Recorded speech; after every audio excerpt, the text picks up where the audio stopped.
Okay, so this is the 2024 Deferred Maths Ordinary Level Paper, question 1. A line K has the following equation where x and y are real. So the equation is 2x plus y minus 4 is equal to 0. The line K intersects the y-axis at the point Q, and we know on the y-axis x will always be 0.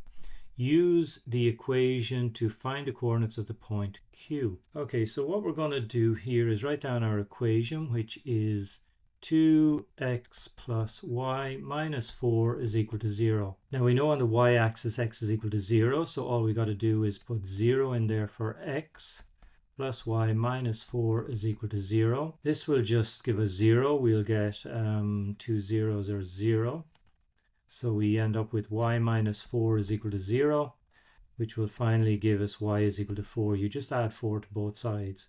So when x is 0, y is 4. So they're the coordinates of our point Q. Okay, let's look at the next part. It says the line K intersects the x-axis at the point 2, 0. So that's down here. And that's at the point P. So this is 2, 0 down here. Plot and label the points P and Q on the coordinate diagram below, hence draw the line K. So I have the line drawn down along here. This is P at 2, 0. The other point was Q, which is at 0, 4. That's here, 0, 4. So I've just joined those two dots up, and that's my line K there. The next question says that O is a point 0, 0. So that's the point O there at the origin. That's 0, 0. R is the point that makes OPQR a parallelogram. Draw the parallelogram OPQR on the diagram on the previous page and write down the coordinates of the point R. So I've done that here. We initially had this point, we had this point, and this point here. So to make a parallelogram, we would have to come over 1, 2 places from Q. So 1, 2 places from Q here. And this line here would have to be horizontal or parallel to this line here. So I drew the point R here, which is at the coordinates minus 2 plus 4. So that's what I've put in here, minus 2 plus 4. Part B then, find the area of the triangle with vertices at the following points A, B, and C. Okay, so we have our 3 coordinates here. Now what we would need to do here is use the formula. It's in your tables. The area of our triangle is half the modulus of, or the positive value of, x1, y2 minus x2, y1. So in order to use this formula here, we would need 2 points. Now we have 3 points here.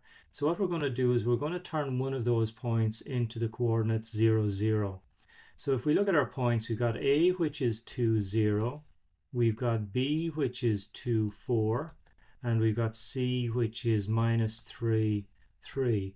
Now we're going to translate one of those points to 0, 0. I'm going to take A here, and I'm going to change the coordinates into 0, 0. So in other words, I'm going to take the x coordinate, which is 2, and I'm going to subtract 2 from it to give me 0 down here. This 0 here, I don't have to do anything with, so I'm just going to put a 0 there. Now I'm going to do the same to my other 2 points. I'm going to subtract 2 from the x value. I'm going to subtract 2 from the x value, and I'm going to do nothing with the y value. That'll give me 2 minus 2, which is 0, and the 4 will remain 4. I'm going to do the same here. I'm going to subtract 2 from the x value and do nothing with the y value. So with the x value, I've got minus 3 minus 2, which is minus 5, and I've got 0 plus 3, which is just 3. So now what I've got here is I've got one coordinate here, one set of coordinates here that are at the origin, so 0, 0. So this is one of the vertices of my triangle has been translated to the origin. The other 2 have been translated to these 2 points here. Now I'm going to call this x1, y1. I'm going to call these coordinates x2, y2. And I'm just going to simply put them into the formula that I've written down earlier. So let's do that. Okay, so the area of my triangle is half the modulus of x1, which is 0, and then times y2, which is 3, subtract let's see, what is it, x2, which is minus 5. We got to multiply that by y1, which is 4. So that's really it once I work that out. Now I'm just going to come over here to do that.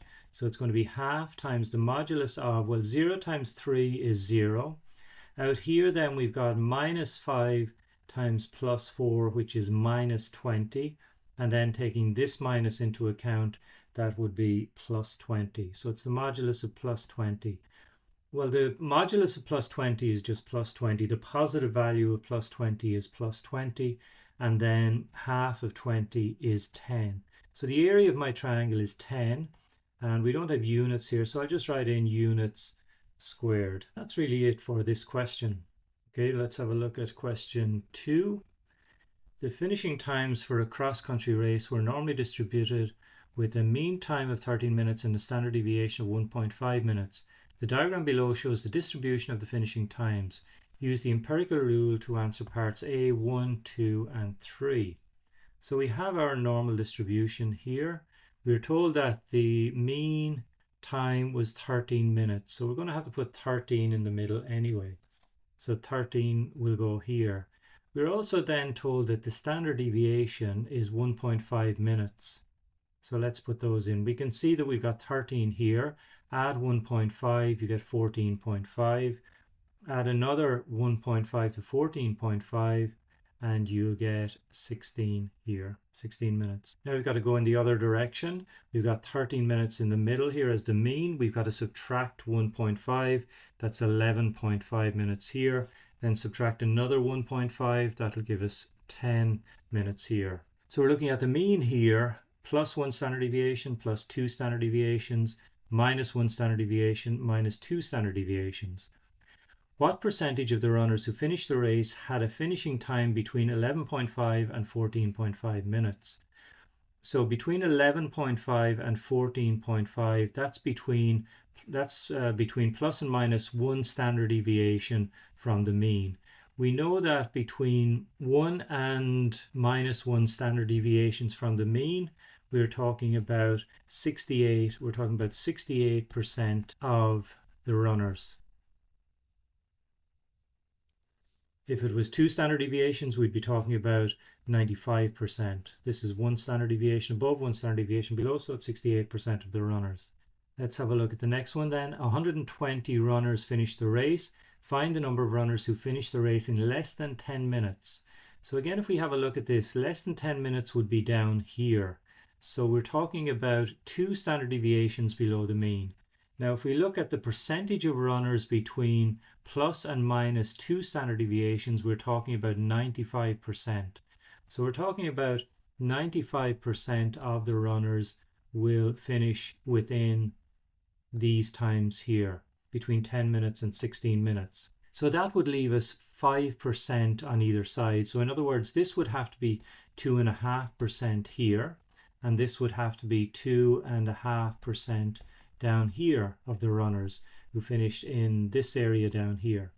So we need to find less than 10 minutes, so it's going to be 2.5% of 120 runners. So we need to find 2.5% of 120 runners. When you do that, you get 3 runners. Okay, so let's move on then to part B.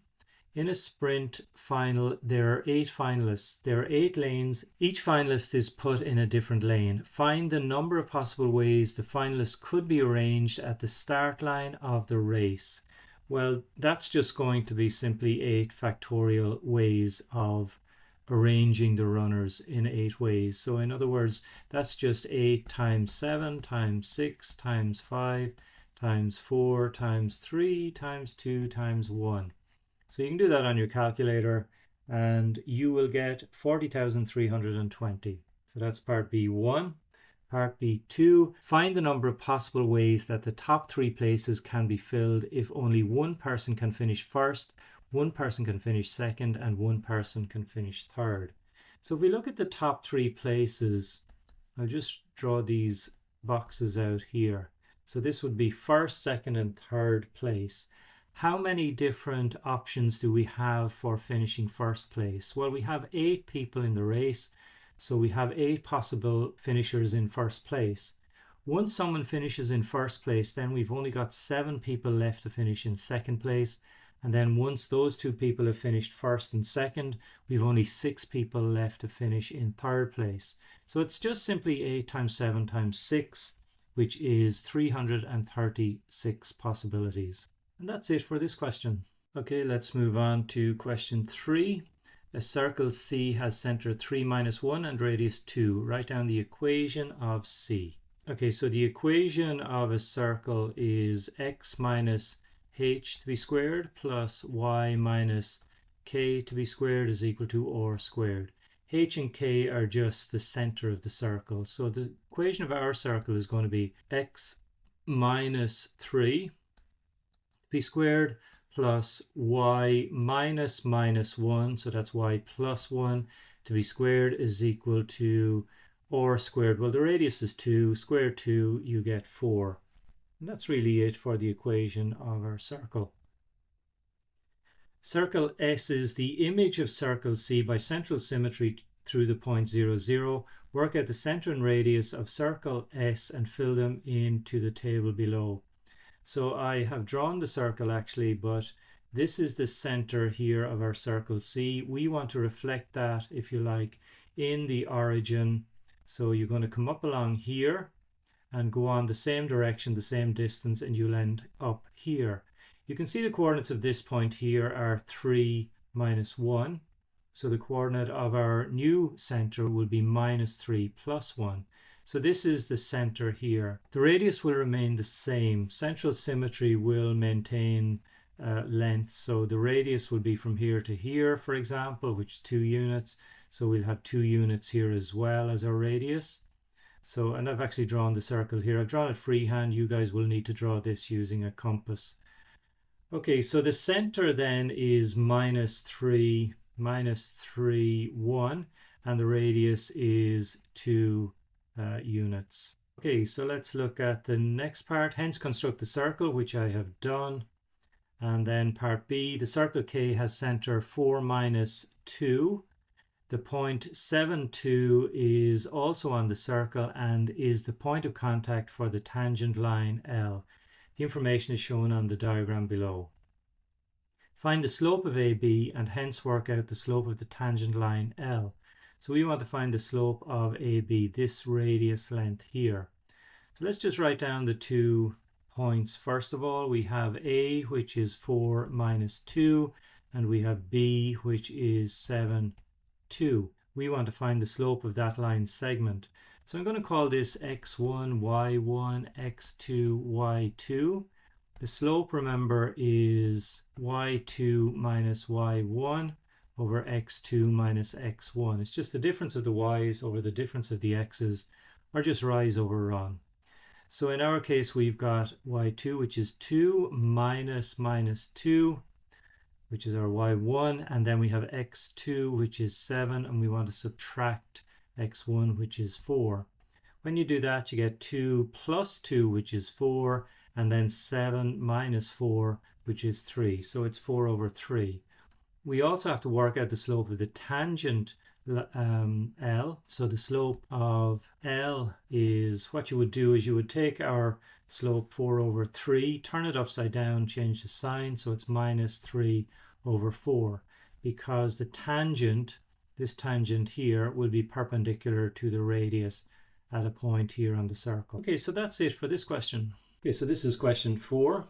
Aoife surveyed 80 students from her year group. She wrote down the number of hours each student spent on their phone in the last week. The results are shown in the table below.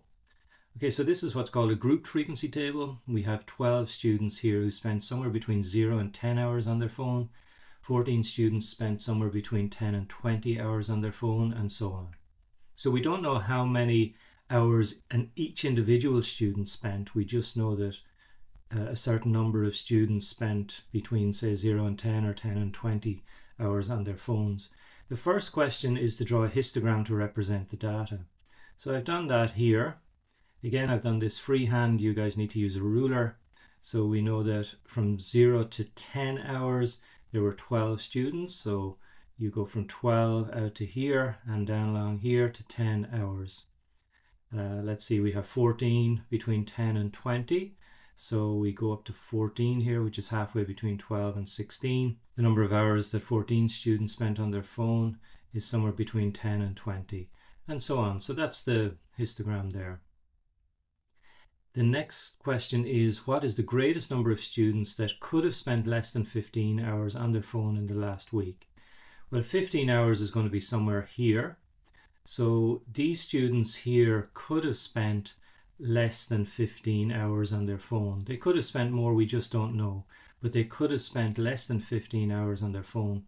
So I'm going to take these students here, which is, let's see, 14 students, plus these 12 students here definitely spent less than 15 hours on their phone. So 14 plus 12, that's just 26.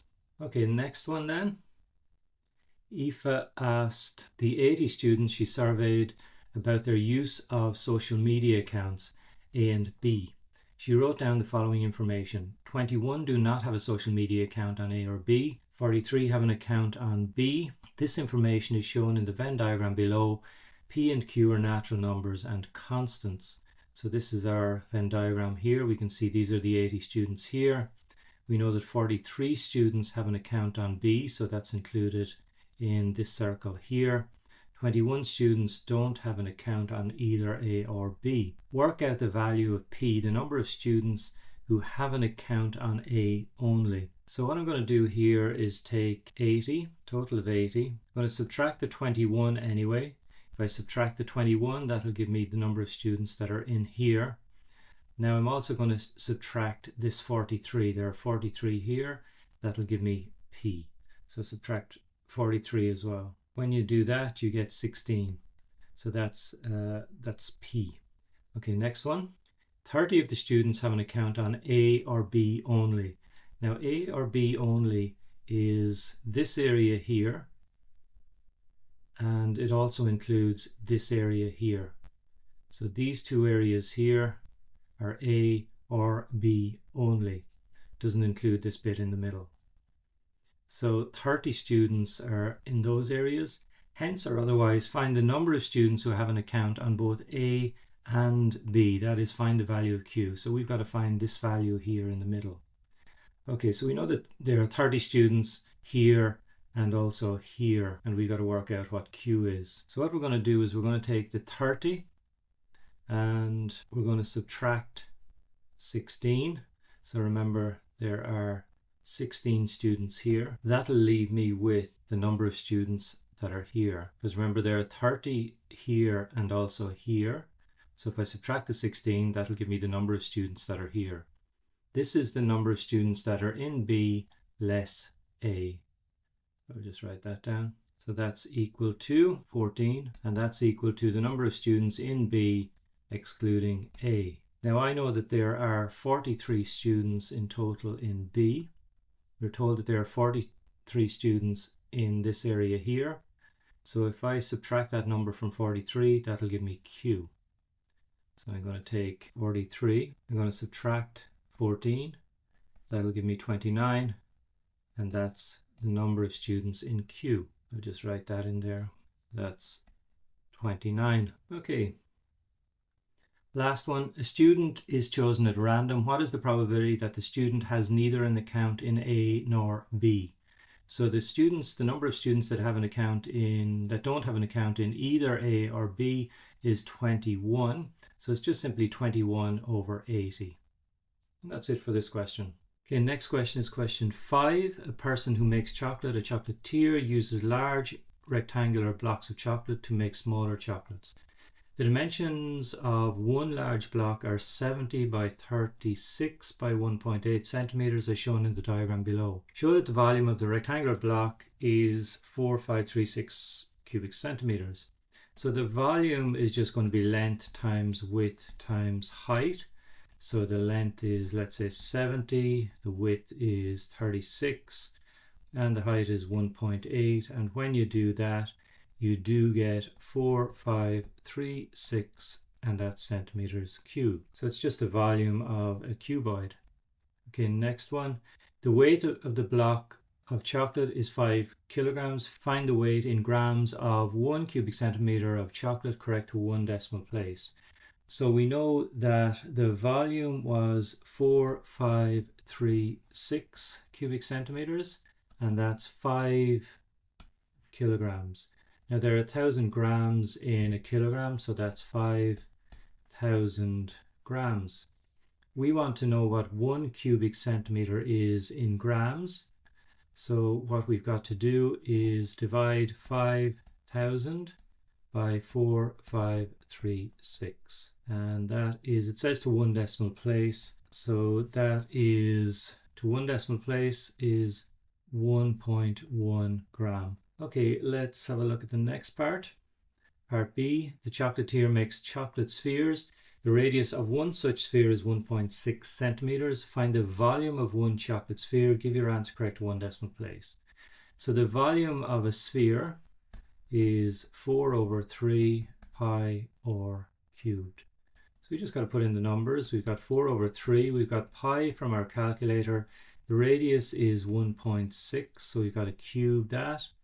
So when you do that, you get 17.15728 and so on. We've got to give our answer correct to 1 decimal place. So 1 decimal place is going to stop here. The number after the 1 is a 5, so we need to round that up to 2. So it's 17.2, and that's volume, so it's centimeters cube. So let's have a look at the next one. Work out the number of complete chocolate spheres that can be made from the large rectangular block of chocolate. Remember that the volume of the large rectangular block of chocolate is 4,536 cubic centimeters. So all we've got to do really is see how many 17.2s, see how many of these 17.2s are there in our rectangular block, which is 4,536. So you got to divide that by 17.2. When you do that, you get 263.488 and so on.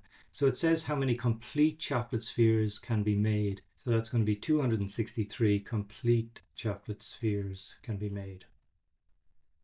Edible paint is put on some of the chocolate spheres, covering the total surface area of each sphere. Work out the surface area of one such sphere with radius 1.6 centimeters. Give your answer correct to 1 decimal place. Okay, so the surface area of a sphere is 4 pi r squared. So it's going to be 4 times pi times 1.6, which we've got the square. When you do that, you get 32.1699 and so on. We've got to give our answer correct to 1 decimal place, so we're going to stop here. So there's a 5, 6, 7, 8 or 9 after the 1, so our answer is 32.2. We've got to round that 1 up to 2. This is surface area. We're talking about centimeters, so it's centimeters squared. That's it for this question. Okay, let's look at the next question then. This is question 6. Construct the triangle ABC where BC is 11, AB is 7 and AC is 9 centimeters. BC is already given. So we can see here we've got BC. We know that it's 11 centimeters. So we've got to construct A up along here. We know from our question that BC is 11, AB is 7 centimeters. AB is 7. So what you would do is you would get your ruler and compass, measure on your ruler, measure 7 centimeters using your compass, and from B then you would draw an arc like this. I'm doing this freehand. So what you would do then is from C you would measure 9 centimeters on your ruler and draw an arc that's 9 centimeters from C like this. So this here, this point here would be point A. You would connect B to A and then A to C. Again, make sure you use a ruler. So this here would be 9 centimeters and this here would be 7 centimeters. That's your construction. Okay, let's look at the triangle XYZ. It's shown in the diagram below. UV is parallel to YZ. XU is equal to 4, UY is equal to 7, and VZ is equal to 8.4. Find the distance XV along here. So what we've got here is a theorem that says if this line here is parallel to the base of the triangle, then that divided by that is going to be equal to this side divided by this side here. So we can write down 4 over 7. We can say that 4 over 7 is equal to the distance xv over 8.4. So what we can do then is just cross multiply if you like. So 4 times, so we're taking 4 times 8.4 is equal to 7 times xv. So what you would do then is just divide by 7. So the distance xv is equal to 4 times 8.4 divided by 7. And when you do that, you get 4.8. And we don't have units here, I think. No. So that's it. Show that the triangle XYZ and XUV are similar. Give a reason for each statement you make. So we have to show that this triangle here and the big triangle, they're both similar. So what we're going to do is we're going to look at this angle here first. This angle here is common to both triangles. So let's write that down first. So I'm going to say UXV. So the angle UXV is equal to the size of the angle YXZ. So that's YXZ. Why? Because it's a common angle.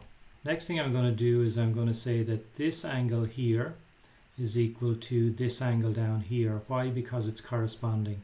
This side here is parallel to this side here, and this is our transversal along here. Okay, so XUV, so I'm going to say the angle XUV is equal to the size of the angle XYZ. They are corresponding angles. And you can also say that this angle here is equal to this angle here because they're also corresponding. So I'm going to say XVU. So the size of the angle XVU is equal to the size of the angle YZX. And they're also corresponding. Okay, so therefore the triangle XYZ and the triangle XUV are similar. Okay, and that's it for this question. Okay, let's have a look at question 7. Liam and Ava sell ice cream. Ava is investigating the relationship between daily temperatures in degrees Celsius and the daily ice cream sales in euros. She writes down daily temperatures and ice cream sales for 14 days. The daily temperatures and the daily ice cream sales for 12 of these days are shown in the scatter plot below. Now, first question. Data for day 1 and day 2 are not plotted on the scatter plot. Plot and label the 2 points from the table below on the scatter plot. Okay, so I've done those already. We have a temperature of 23 and a daily ice cream sales of 500 euros. So 23 and 500. So if we come out to 23 and go up to 500, that's where we plot the first point. Second point is 17 and 400. So come out to 17, go up to 400. This is where we plot the second point. Okay, describe the relationship between the daily temperature and daily ice cream sales. So I'm saying here as daily temperatures increase, daily sales of ice cream also increase. So we can see that from the plot. The plot is sloping this way. So as these numbers here increase, these numbers here also increase. Okay, estimate which of the following correlation coefficient values best describe the relationship between daily temperatures and daily ice cream sales. Well, if we look at our plot here, it's sloping in a positive direction, and if we drew a line up through the middle here, we can see that the points are all, or mostly anyway, very close to that line. There's one point here that's an outlier, but we'll talk about that in a few minutes. So I would say we have strong positive correlation here. So if we have strong positive correlation, we can rule out the second and fourth ones, this one and this one anyway, because they're both negative. This is a weak number here. This one here is a strong positive correlation, 0.8. So I'm going to take this one here. Circle the outlier on the scatter graph and give possible reason for this outlier. So the outlier is this value here, which we've got the circle. So it's not consistent with the rest of the data. So the point is not consistent with the other points. It is far away from the rest of the points. Something along those lines anyway. Okay, so next part of this question. The daily ice cream sales in euro for 7 of the days are shown in the table below. Work out the mean and the standard deviation of the daily ice cream sales for these 7 days. Give your answer in euro, correct to 2 decimal places where necessary. Okay, so you can put this data into your calculator and it will work out the mean and the standard deviations for you. The mean you'll find is 430 euros and the standard deviation is 138.98 euros. The mean you can easily work out by just adding up these numbers and dividing by 1, 2, 3, 4, 5, 6, 7, well 7 days, so divide by 7. So those are your 2 answers for that part of the question. What would happen, the standard deviation, if the value for Sunday 147 was omitted from the calculations? Give a reason for your answer without calculating the new standard deviation. So if we took out 147, we can see that 147 is a bit of an outlier here. These are 600, 500, 400, 500, 400, 300, and then we're down to 100 here. So this is a bit of an outlier. So what would happen is, and actually this is the lowest value for the 7 days. So what would happen is that the standard deviation would decrease. The reason for that is that there would be a reduced spread in the data if 147 was omitted. Okay, next question. An ice cream company surveyed 320 randomly selected customers in 2024.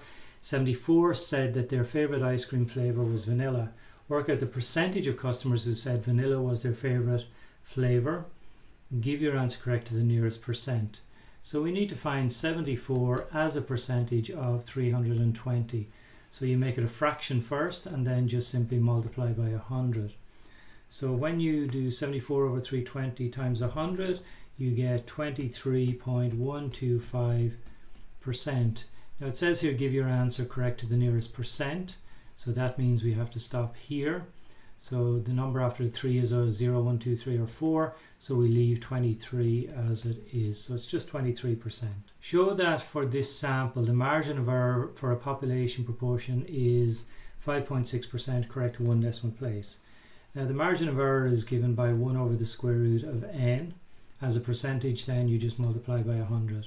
So in our case it's 1 over the square root of our sample size, which was 320. I'm going to multiply that by 100 and that gives 5.590169 and so on. We want this correct to 1 decimal place, so we're going to stop here. Now the number after the 5 is a 5, 6, 7, 8 or 9, so this is going to be 5.6 and that's percent. That's our margin of error. Okay, next question. In 2020, vanilla was the favorite ice cream flavor of 30% of the customers. Use your answers to part 1 and 2C to test the claim that the percentage of customers whose favorite ice cream flavor is vanilla has changed since 2020 at a 5% level of significance. Show relevant calculations, state your conclusion and give a reason for your conclusion. So this is what we're going to do. The population proportion P in the middle here is greater than P hat, which is the sample proportion, minus the margin of error, and P hat is less than P hat, the sample proportion, plus the margin of error. So let's just work that out then. We have P is greater than, P is less than. Our P hat was 23%, or I'm going to put down 0.23. We'll leave it as a decimal. Subtract the margin of error which we got, which was up here, which was 5.6%. So we're going to subtract 0.056 as a decimal. Here we take our p hat, which is 0.23, and we're going to add the margin of error, which is 0.056. So that means our population proportion is somewhere between 0.174 and 0.286. So if we change that to a percentage, then that would be 17.4% and 28.6%. So the conclusion is that we're going to reject the company's claim at a 5% level of significance, and we're going to say that vanilla is not the favorite ice cream of 30% of its customers. Now the reason for that is they're claiming that 30% of their customers prefer vanilla ice cream, so 30% is outside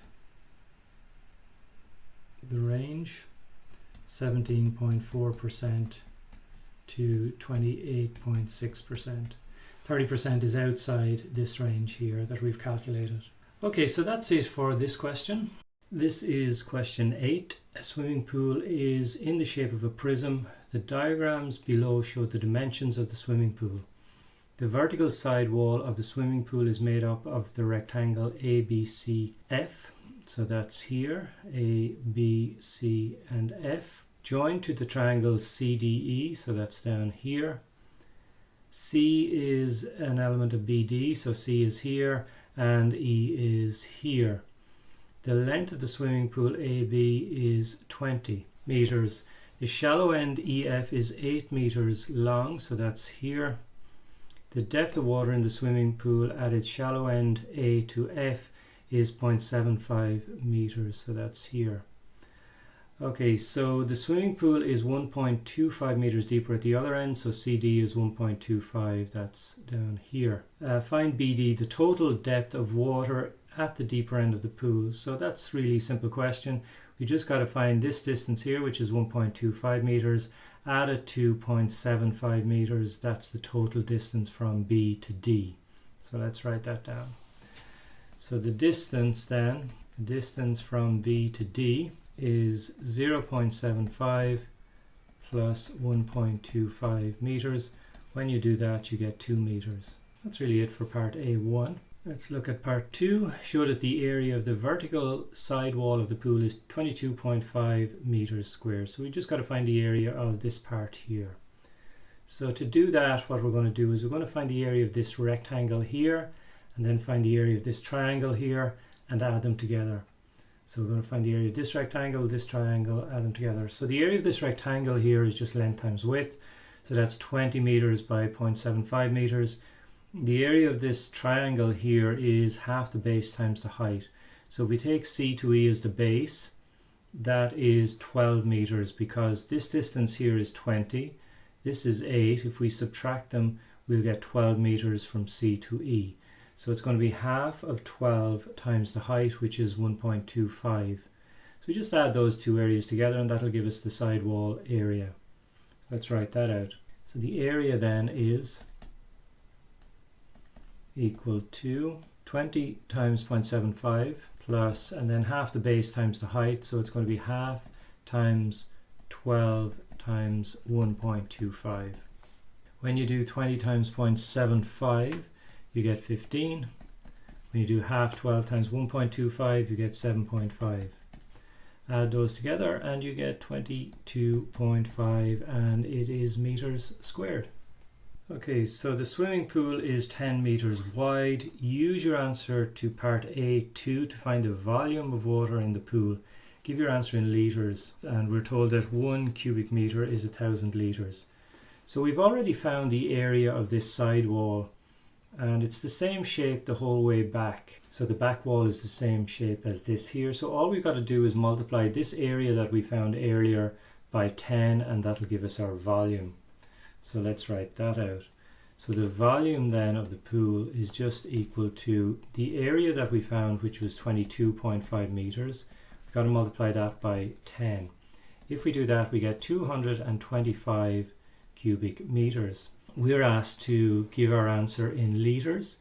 So we're told that one of these cubic meters is 1,000 litres. So we just got to multiply 225 by 1,000.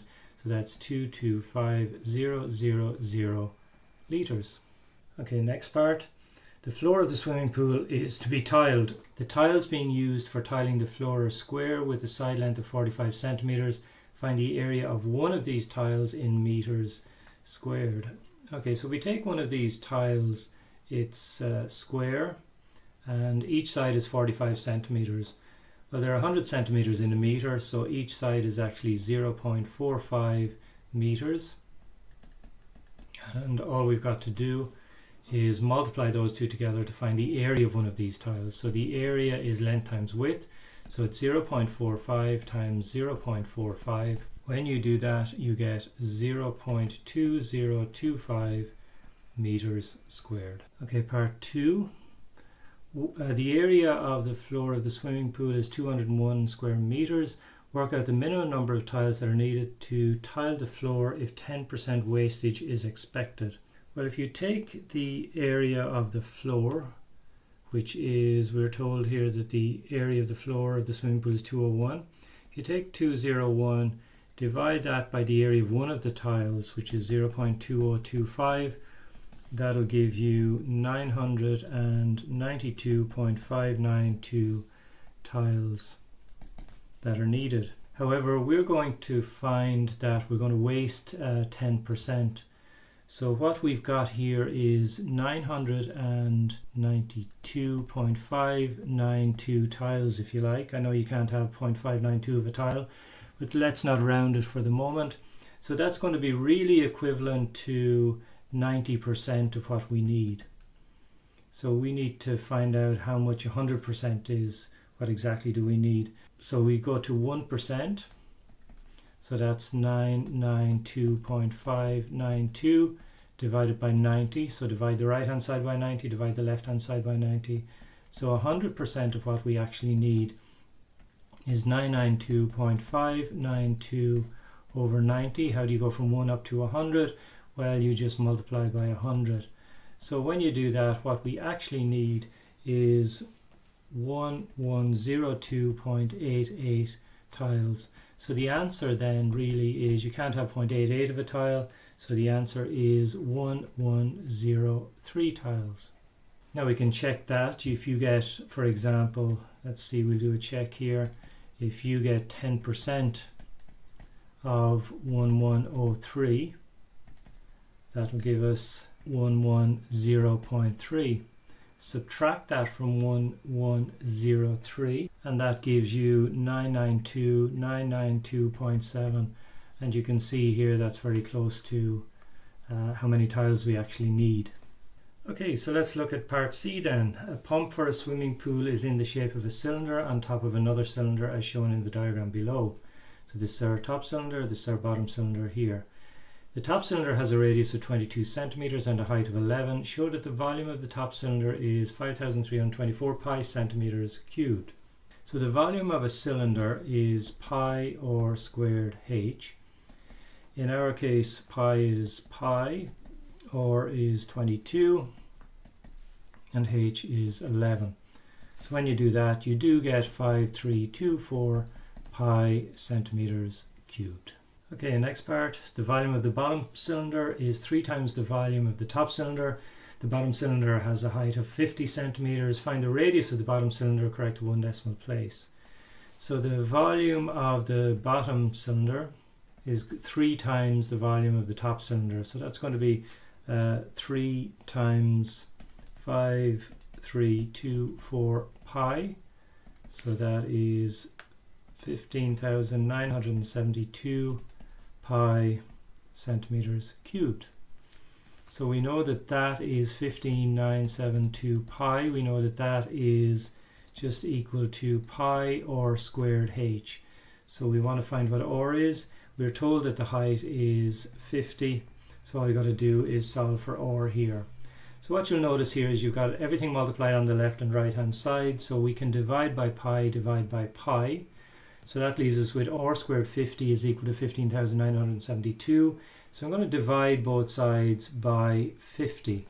So that's 15972 divided by 50. And finally then we've just got to find r, which is the square root of that. 15972 over 50. What you'll find then that r is equal to 1 decimal place, 17.9 centimeters. That's it for this question. Let's look at question 9.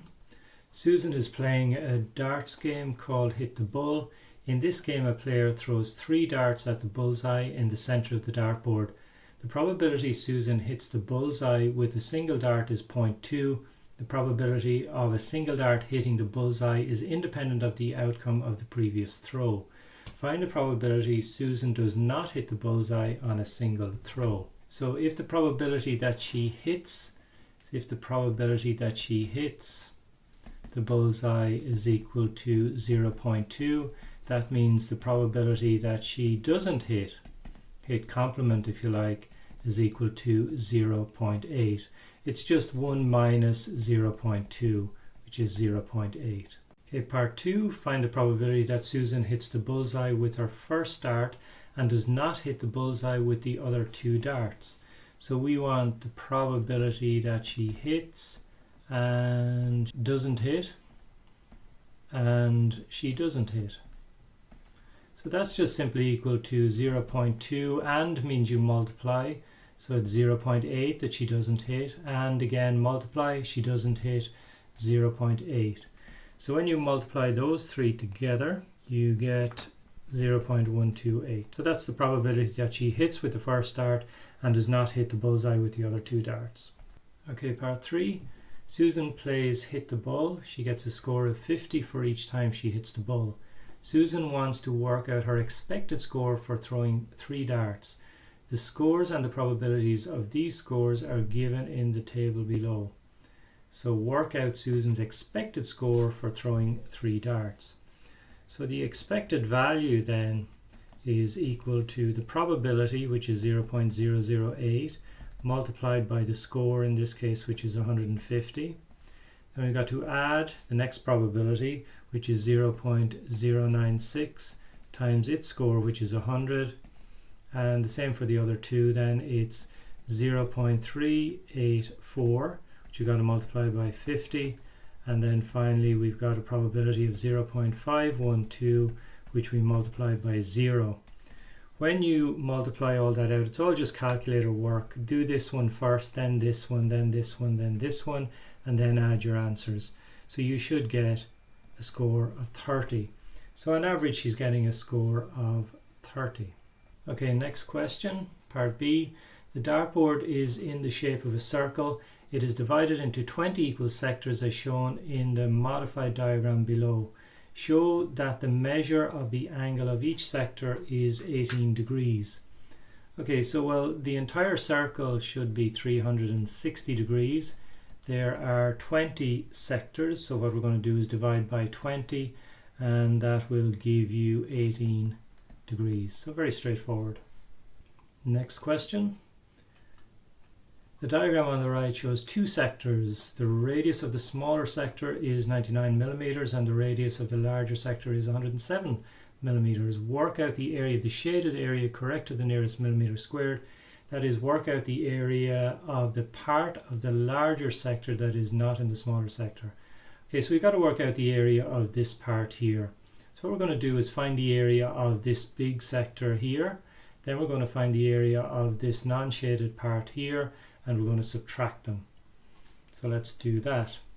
So the area, the shaded area, is equal to, first of all, the area of the largest sector. So the larger sector area is pi r squared, and our r is 107, which we've got a square, times the fraction of the circle that we're talking about. The fraction of the circle we're talking about is 18 over 360. So this is the area of our largest sector. So the smaller sector then is again pi r squared, so it's pi times its radius, which is 99, which we got a square, times the fraction of the circle we're talking about, which is 18 over 360 again. So this is our answer here. We just got to work these out. The first one will give us 1798.4044715 and so on.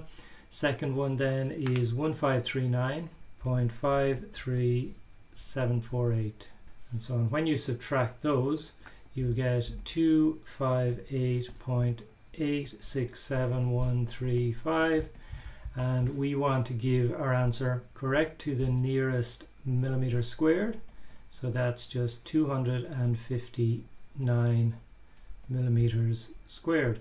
So you're going to stop here, and the number after this 8 here is a 5, 6, 7, 8 or 9, so you round that up to 9. Okay, next part, part C.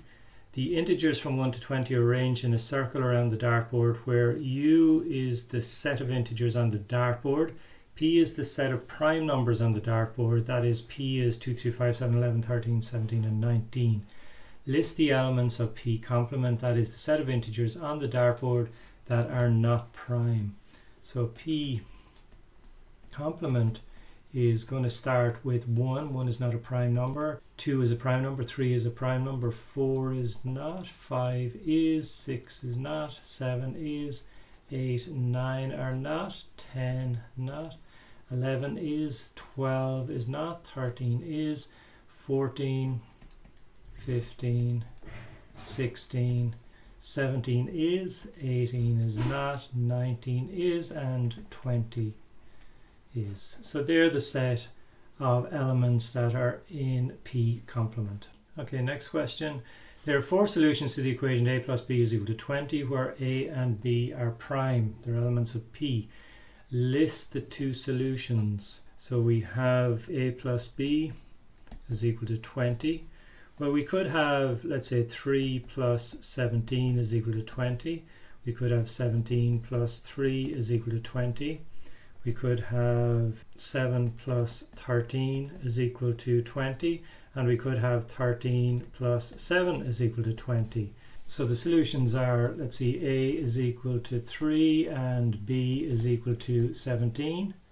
A could be equal to 17, B can be equal to 3, A could be equal to 7, B can be equal to 13, A can be equal to 13 and B can be equal to 7. Okay, next question. M is the median of the set P. Is M an element of P or M an element of P complement? Use calculations to support your answer. Well, let's have a look at the set P. P is the set of prime numbers. So that's 2, 3, 5, 7, 11, 13, 17 and 19. If you look at these, there are 1, 2, 3, 4, 5, 6, 7, 8 numbers. So that means we would take 8 divided by 2, which is 4. So the 4th number is here, but that's not the middle number. There are 3 on this side and 4 on the other side. So we would need to look at the 2 middle numbers here, these 2 numbers here. If we look at the 2 middle numbers, there are 3 on the left hand side and 3 on the right hand side of those 2 middle numbers. So we would need to take 7 plus 11 and divide by 2. That's 18 divided by 2, which is 9. So 9 is the median, and M, then 9. 9 is equal to M, and 9 is an element of P complement. It's not a prime number. So we would pick this one here. And that's really it for this question. Okay, so this is question 10a.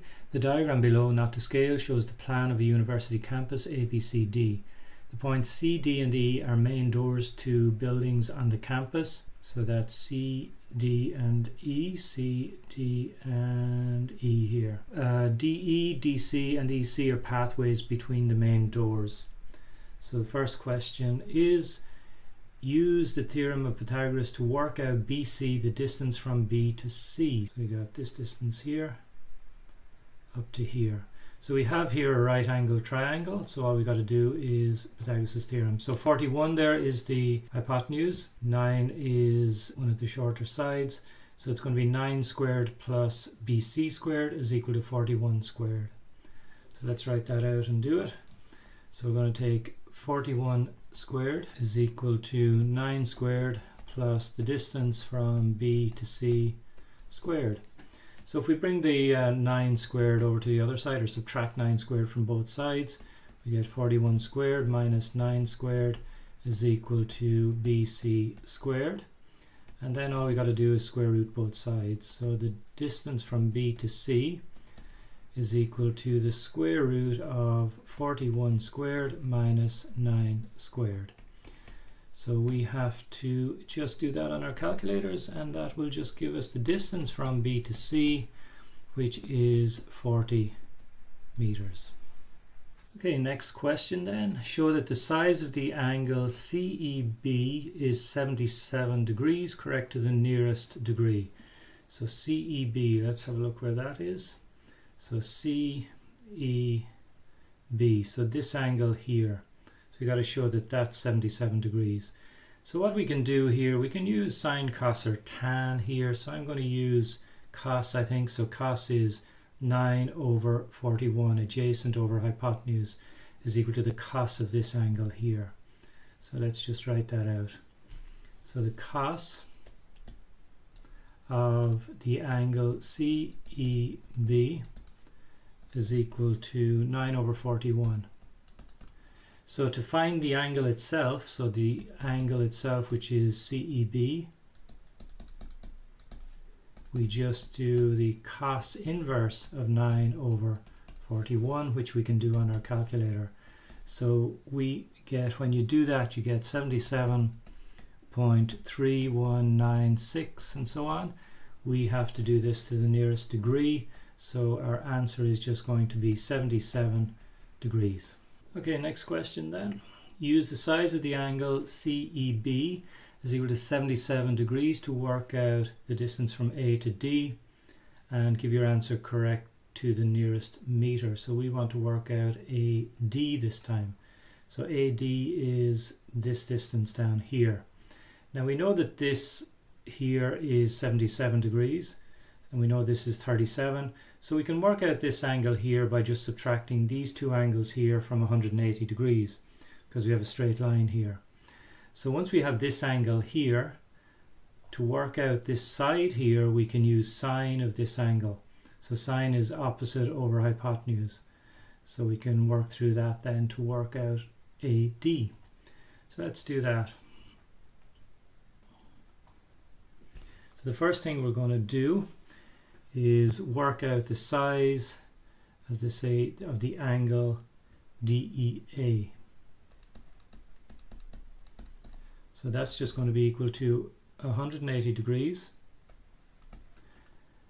And we've got to subtract the 77 degrees that we worked out earlier and subtract the angle that we're given, which is 37 degrees. When you do that, you get 66 degrees. So what we got to do now is find the sine of 66 degrees. And we know that that's going to be the distance AD, the opposite, over the hypotenuse, which is 80. So what I'm going to do here is just multiply both sides by 80. So multiply the left hand side by 80. So that's 80 sine 66. That gives me the distance from A to D. So the left hand side we can just do on our calculators. When you do that, you get 73.0836 and so on. So the distance from A to D in our case, because we've got to give our answer correct to the nearest meter, is 73 meters. Okay, next question then. Use the triangle CDE to answer parts A4 and 5. Calculate the area of the triangle CDE, give your answer correct to the nearest square meter. So the area of the triangle CDE. So the triangle CDE is this triangle here. If you'll notice here, we have this side here, which is 80 meters, this side here, which is 41 meters, and we have the angle enclosed by those two sides.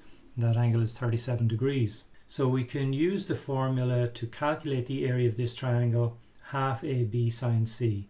So it would be half of 80 times 41 times sine of 37 degrees. That'll give us the area of this triangle here. So let's write that out. So the area of our triangle CDE is equal to half of A, which is 80, times B, which is 41, and then we've got to get the sine of the angle enclosed by those two sides, which is 37 degrees. So all of that you can do on your calculator, and you should get 986.9766 and so on.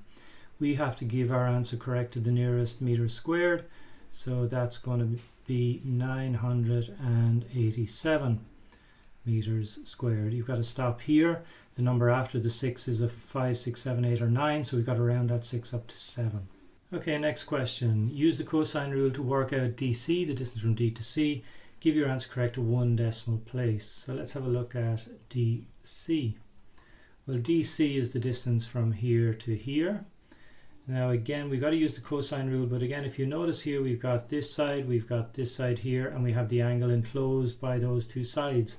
That means we can use the cosine rule to find this side here. So it's going to be this side here squared is equal to this squared plus this squared minus twice 80 times 41 times the cosine of 37.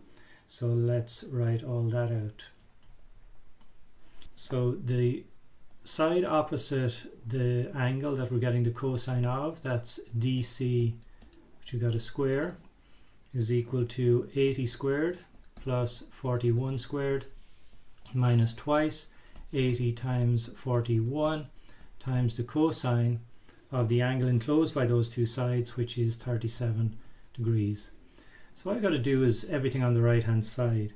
So square the 80 and square the 41, add them together, you get 8081. Multiply these out here and you get 6560. And then we just got to multiply that by the cos of 37 degrees. Okay, so when you do all that, remember to multiply these two first and then subtract your answer from 8081. Your answer there will be 2841.951054. And this, remember, is DC squared. So to find the distance from D to C, what you've got to do is square root both sides. So square root the right hand side and you get 53.3099 and so on. We have to give our answer correct to 1 decimal place. So 1 decimal place will be here. The number after the 3 is a 0, 1, 2, 3 or 4, so we leave the 3 as a 3. So it's 53.3 and it's a distance, so it's in meters. Okay, next question then. A university has a triangular flag at its entrance as shown in the diagram below, not to scale. So this is our flag here. We have this distance 1.5, 2.4, and we have this angle here. I'm assuming we're going to have to find this angle. Use the sine rule to find the measure of the angle theta correct to 1 decimal place. So we've got to find this here. So it's telling us to use the sine rule, so we'll do that. So what we can say here is the sine of 25 divided by 1.5 is equal to the sine of theta divided by 2.4. So let's write that out. We've got the sine of 25 degrees divided by its opposite side, which is 1.5, is equal to the sine of the angle we were looking for, theta, divided by the opposite side, the length of the opposite side, which is 2.4. So let's just cross multiply here. We've got a fraction equal to a fraction, so we can cross multiply. So we got 2.4 times sine 25 is equal to 1.5 times sine theta. Now we've got that 1.5 multiplied by the sine theta here, so I'm going to divide both sides by 1.5. So it's 2.4 sine 25 degrees divided by 1.5, and that's equal to sine theta. So sine theta, when we work out the left hand side, which again is all just calculator work, you should get 0.6761892.188. Now in order to find theta, then all you've got to do is get sine inverse of this number on the left hand side. So that will give us theta then is equal to 42.5465 and so on. We've got to give our answer correct to 1 decimal place. So theta is 1 decimal place is here. The number after the 5 is 0, 1, 2, 3 or 4. So we leave the 5 as a 5. So our answer is 42.5 degrees.